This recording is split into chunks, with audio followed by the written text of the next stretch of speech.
turn to Section 1. Section 1. You'll hear a man calling a catering company. First, you have some time to look at questions 1 to 5.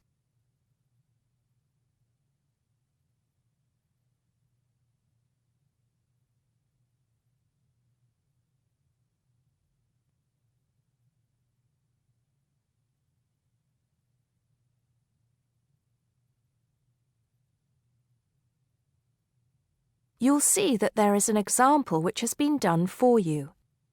On this occasion only, the conversation relating to this will be played first. Hello, 5-star caterers. Can I help you? Oh, yes. I spoke to you an hour ago about the arrangements for our end-of-term party. The man is calling about a party, so party has been written on the form. Now we shall begin. You should answer the questions as you listen because you will not hear the recording a second time. Listen carefully and answer questions 1 to 5. Hello, 5-star caterers. Can I help you? Oh, yes. I spoke to you an hour ago about the arrangements for our end-of-term party. Oh, that's right. It's Mr. Saunders, isn't it? Actually, it's Sanders. That's S-A-N-D-E-R-S. Oh, I'm sorry. I'll just get that down correctly on the form. Okay, Mr. Sanders, sorry about that. No problem. Well, I've got the details you asked for, so I thought I should call you back quickly and book. Good. Let's fill in the form, shall we? Great. First of all, can you give me a telephone number?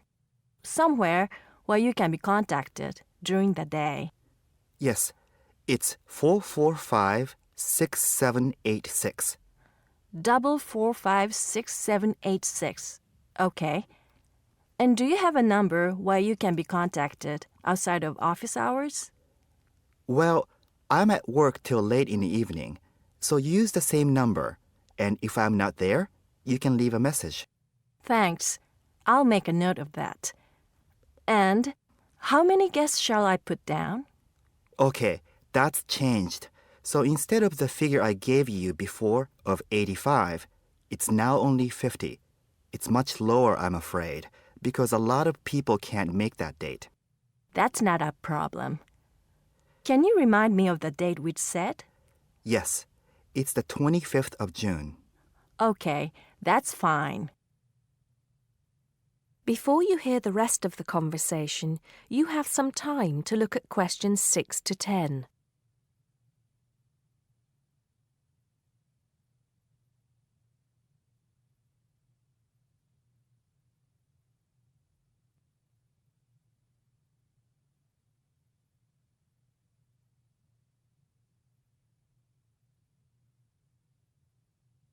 Now listen and answer questions 6 to 10.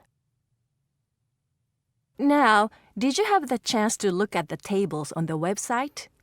Yes, I did. And I think the rectangular tables would be good. The long, thin ones. Yes, you could have 2 of those. The only problem is that they're for 24 people. So, you'd only seat 48 people that way. And if you have 50 guests... Oh, I see what you mean. 2 people would have nowhere to sit. What about the square ones? You'd have the same problem with numbers.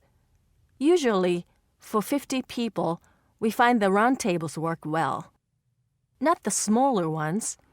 They only seat 6 people. The ones that seat 10, the large ones. So do you think we should have 5 of those? I think that would work well. Okay, that's what we'll do then. Fine. And have you decided on the menu you would like? Yes, I think so. But I wanted to ask you, we talked about having the 3-course meal with waiter service, but in the end, we thought it would be a bit too formal. So that leaves the buffet or the 7-course banquet. How much is a banquet again? £100 a head. That's too much and too formal. The buffet is fine. Okay, so I think I've got everything. We'd need a deposit of 50% of the total. Right. What's the total? Just a minute. Yes, it's £30 a head times 50, so that's £1,500. 50% of that would be $750 now, with the balance due another $750 on the day. Great. I'll call in tomorrow if that's okay. I can pay you the deposit then. We'll look forward to seeing you tomorrow then. Okay. Thanks a lot. Goodbye. Goodbye. That is the end of section 1. You now have half a minute to check your answers.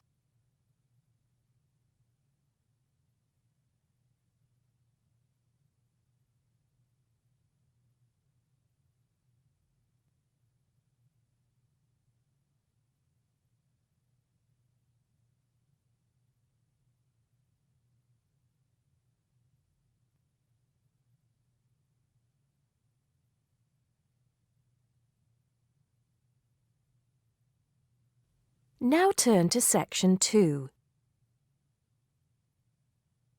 Section 2. You'll hear a guide talking to a group of tourists about Buckingham Palace.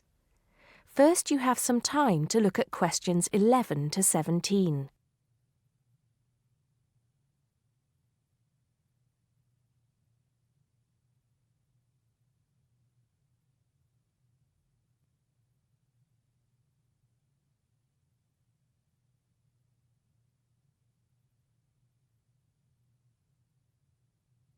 Now listen carefully and answer questions 11 to 17. Now, of course, Buckingham Palace is instantly recognisable to millions of people around the world. As we pass the palace, I'd like to tell you a few things about the history of this famous building. We think the first house was built here around 1624. In 1674, that house burned down and a new one was built, called Arlington House after its owner, the first Earl of Arlington. Then, in 1703, the first Duke of Buckingham changed the design of the house and the name. It was then known as Buckingham House. The building we see in front of us now has undergone many changes since it was first built. The east front, which is the part we see from the road, was added as part of the work done by Queen Victoria and was completed in 1850. But the palace has remained pretty much unchanged for nearly 100 years. The last major changes to the structure were made by King George V, who, in 1913, had the east front redesigned as a backdrop to the large memorial to Queen Victoria, which had just been placed outside the palace gates. Since then, only minor changes have been made. I should point out, though, that the palace was bombed 7 times during the Second World War, most seriously in 1940, when the palace's chapel was destroyed. Today, of course, it is the home of the royal family, but that wasn't always the case, although they did own most of the land it was built on. It was George IV who turned it into a palace, doubling its size when he became king in 1820. He had inherited it from his father, King George III, who, in 1761, had become the first royal owner of the building, though it was still not used as the home of the royal family, just as a private home for Queen Charlotte. It was known as the Queen's House at that time. King William IV finished the work after his brother, George IV, died. But King William never moved into the palace. In fact, in 1834, he offered it as a new home for Parliament after the Houses of Parliament were destroyed by fire. The offer was not accepted, though, and in 1837, when Victoria became Queen, the house became the main royal residence in London. However, Victoria and her husband, Prince Albert, found the house too small, so they carried out building work to further enlarge it. This included building the east front, which I've already mentioned as the part we are looking at now. Victoria was also responsible for moving the Marble Arch, built as a part of the palace itself in the 1820s, to where it stands today, separate from the palace on the corner of Hyde Park. For 20 years or so, the palace was often the setting for huge banquets, dances, and musical performances. This period lasted until Prince Albert died in 1861, after which Victoria spent very little time there, and the palace was hardly ever used. Before you hear the rest of the talk, you have some time to look at questions 18 to 20.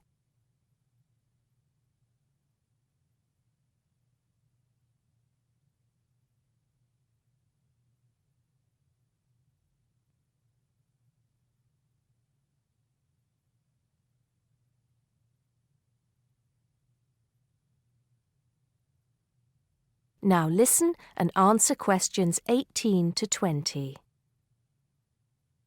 When Victoria died in 1901, Edward VII became king. He was responsible for most of the decoration inside that exists today, and the dark days of the later part of Victoria's reign were fairly quickly forgotten as the palace came back to life. The palace has been in continual use by the British royal family ever since. A lot of people ask me if they can visit the palace. One way is if you're lucky enough to be invited to one of the 3 garden parties usually held every year. As many as 8,000 people attend these, although most of them do not get to meet any members of the royal family, and they don't see much of the inside of the palace.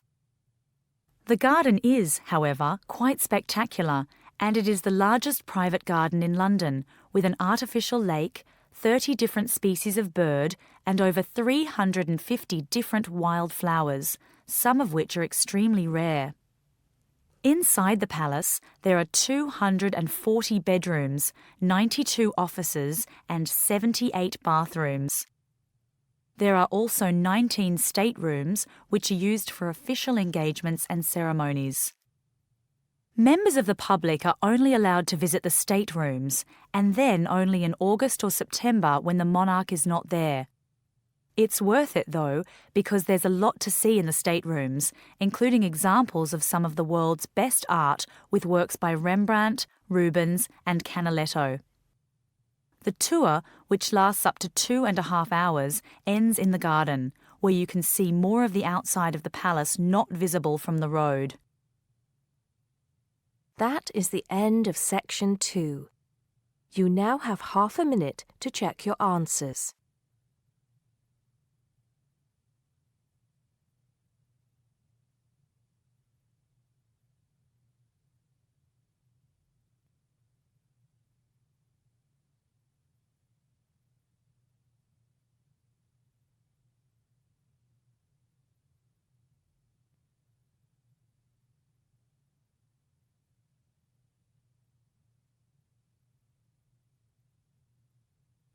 Now turn to Section 3. Section 3. You'll hear 2 university students discussing a social science lecture they attended. First, you have some time to look at questions 21 to 24.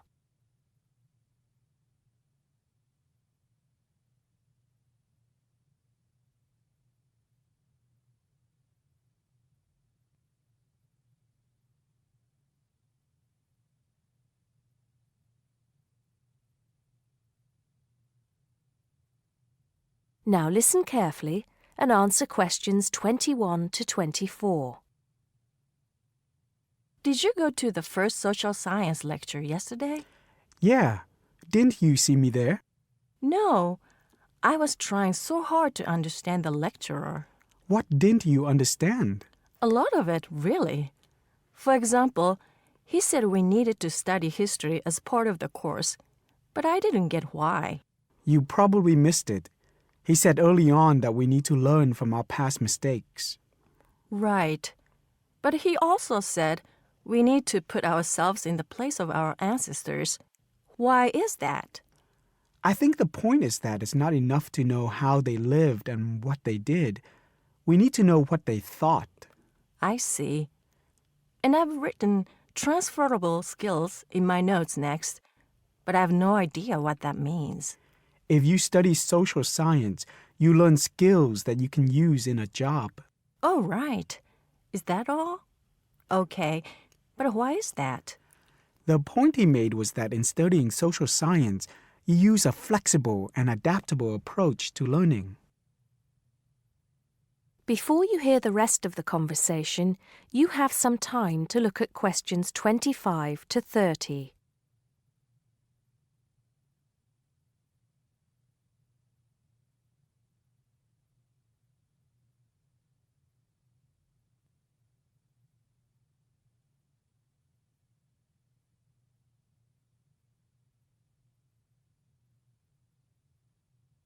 Now listen and answer questions 25 to 30. He also kept mentioning all the other subjects we will need to study as part of the course. I didn't write them all down, did you? Some of them. I think I can make sense of my notes. The first one was anthropology, which he said would cover prehistory and archaeology as well. Okay. Then there's economics.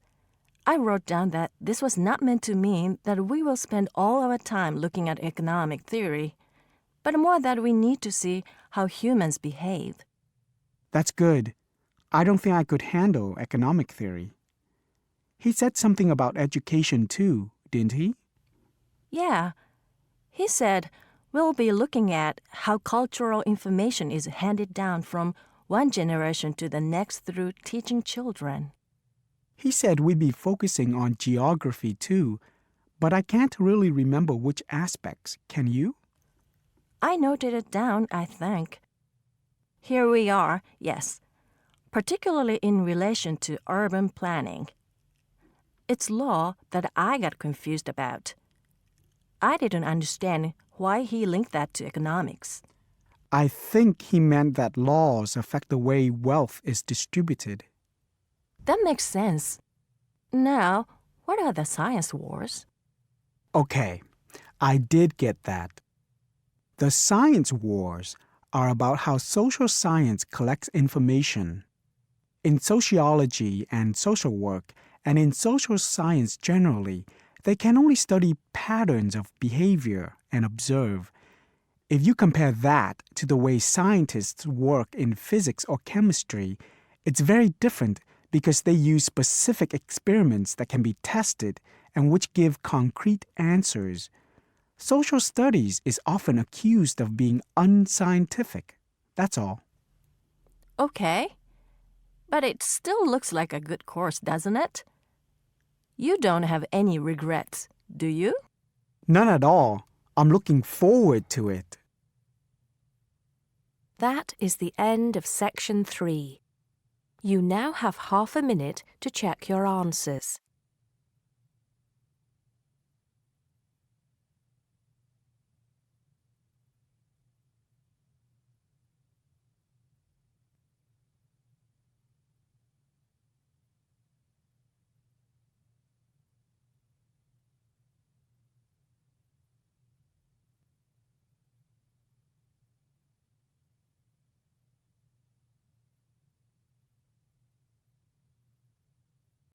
Now turn to section 4. Section 4. You'll hear a lecturer talking to students about America in the 1960s. First, you have some time to look at questions 31 to 37.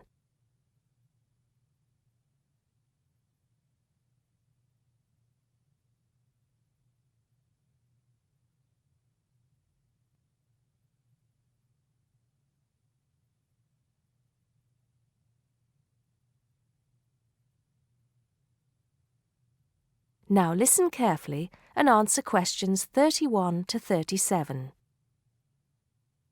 We begin our examination of America in the 1960s with the usual caution. There is no sense in trying to understand any decade without looking at what came before. Those of you who still have outstanding coursework on the 1950s would do well to complete it now, if for no other reason than it will help make sense of the next series of lectures. but we must press on, and I'd like to begin my talk about the 60s with a reference to one of those things that came before, the post-war baby boom. With the end of the Second World War in 1945, there began in the USA an era of perceived prosperity and security. In short, people started to feel that the world was a much better and safer place to bring up children. So, at the start of the 60s, all those children born in the baby boom, 70 million in the US alone, were teenagers. As the 60s progressed, and as this large number of people approached adulthood, there was a noticeable shift in the balance of power, and young people began to have a voice in ways that were not considered possible in the more conservative atmosphere of the preceding decade. Things were moving forward at a rapid pace.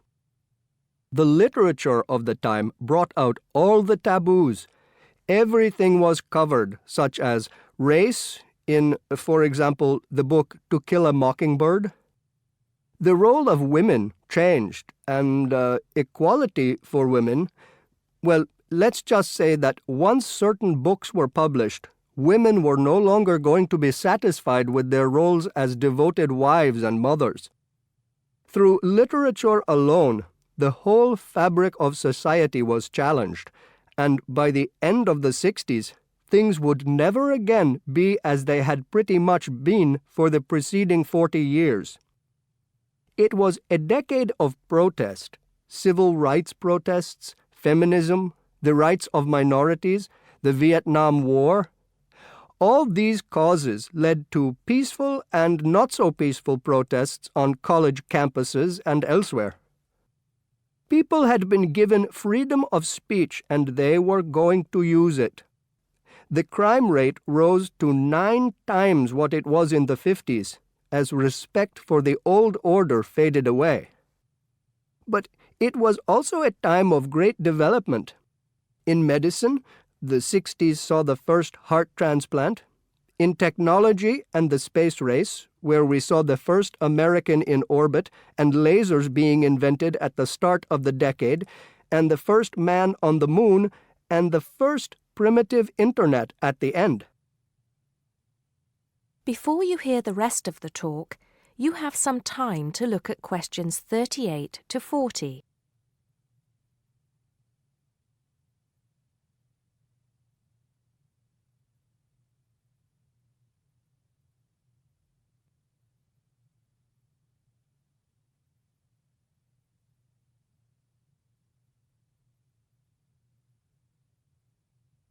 Now listen and answer questions 38 to 40. None of this, good or bad, might have happened if things in 1962 had gone slightly differently. On October 16th, President John F. Kennedy met with his closest advisors at the White House. They had obtained photographic evidence showing that Cuba was building or installing nuclear weapons. It was widely believed that Cuba was preparing to fire these weapons at cities in the USA. Kennedy was faced with 3 choices: to try to resolve the crisis diplomatically by negotiating with Cuba and the Soviet Union, to take action to block the delivery of more weapons into Cuba, or to attack Cuba, destroying their weapons. Believing that the first option would end in failure and that the third option would lead to war, it was the second option that Kennedy chose. In doing so, he succeeded in preventing the buildup of more missiles. The Soviet Union then withdrew the weapons from Cuba. Most historians agree that if Kennedy had acted differently, the episode would have led to a full-scale nuclear war between the United States and the Soviet Union. Millions would have died, and the world would have been changed beyond recognition. That is the end of section 4. You now have half a minute to check your answers.